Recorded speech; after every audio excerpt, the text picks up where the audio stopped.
to say, all right, let's take these guys on straight on. And we did 12 anti-transit myths, a conservative critique. The great thing about the transit critics is they always say the same thing everywhere, which means you can and should be ready for it. We wrote this specifically so that cities like Atlanta can be prepared when these guys come. If you let them come and make their pitch right before the referendum, your denials will never catch up to the charges. So what you have to do is preempt.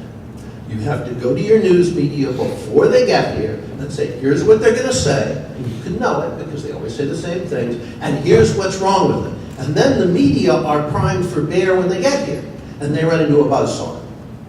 And the purpose of this study is precisely to enable you to arm your local press, to arm your local politicians for the day when these guys arrive, which I guarantee you they will. By the way, you can get all of these as individual studies for distribution. Each chapter is an individual study except the last. And you can get as many copies as you want free from APTA in Washington. So if you want to blanket the town with this one before the guys show up, they'll give you as many copies. They're delighted to have you distribute. They'll print as many copies as you want, won't charge you for them. Then chapter 4, we went on to say, all right, what's our answer? And our answer is bring back the streetcars. If you talk to people about light rail, again, the term doesn't mean anything. When you say what we want to do is bring back the streetcars, they say, oh, that's great. Even if they never rode one, there's kind of an ancestral memory of streetcars, and it's positive.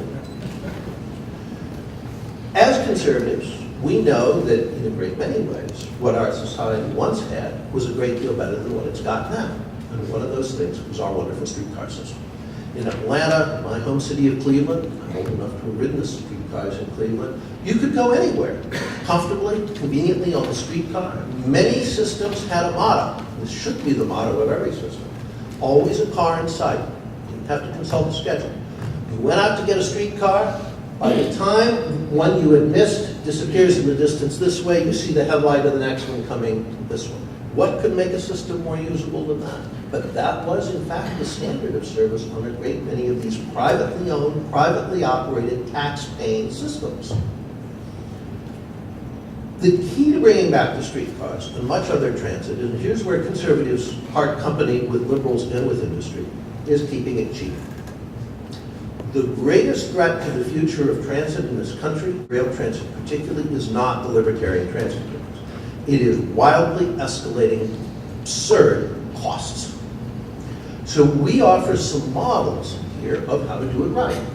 And our favorite model is Kenosha, Wisconsin, a city of 100,000, that built a streetcar line, 2.5-mile line, to help develop a brownfield site, the old American Motors plant. It's been very successful. That's all turning now into high-density, walkable housing. The rest of the city is all saying, when do we get our streetcar line? It connects the area to the metro station to Chicago.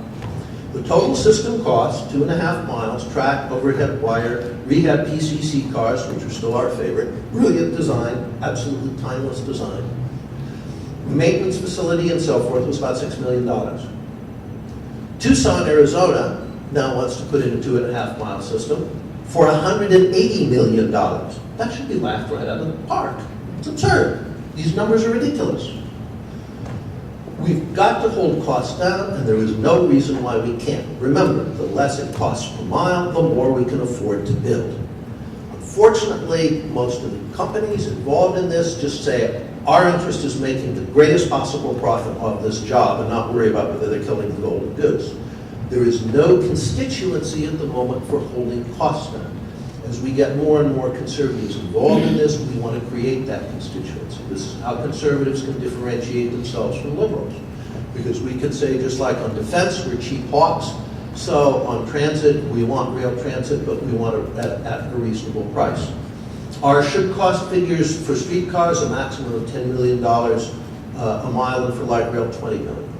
And should cost simply means that if you cost more than that, you're going to have to do some pretty detailed explaining as to why. It's a standard business cost control measure. There's no reason we can't use it in public policy as well. And it's a standard that in our view should be applied to every project. These costs are totally unjustifiable. All the technology we needed for successful electric railways was there 100 years ago. I've personally operated an interurban car built in 1903, wooden car, with a balancing speed of 85 miles an hour. It's probably faster than MARTA goes now. So there's no need for high tech. There's no need to overbuild the streetcar line to the point where you could run the Shinkansen down at 160 miles an hour, and I've seen that, believe me. The consultants are gold-plating the hell out of it because they make money by doing so, and please industry that gives them new contracts, and the politicians cover their asses by just saying, we're just deferring to the consultants. And besides, the politicians want the Mussolini modern architecture and all of the rest of the stuff that goes with it, and it all gets billed to the poor streetcar line. This is going to kill it, and as transit advocates, you should join us, conservatives, in stopping it.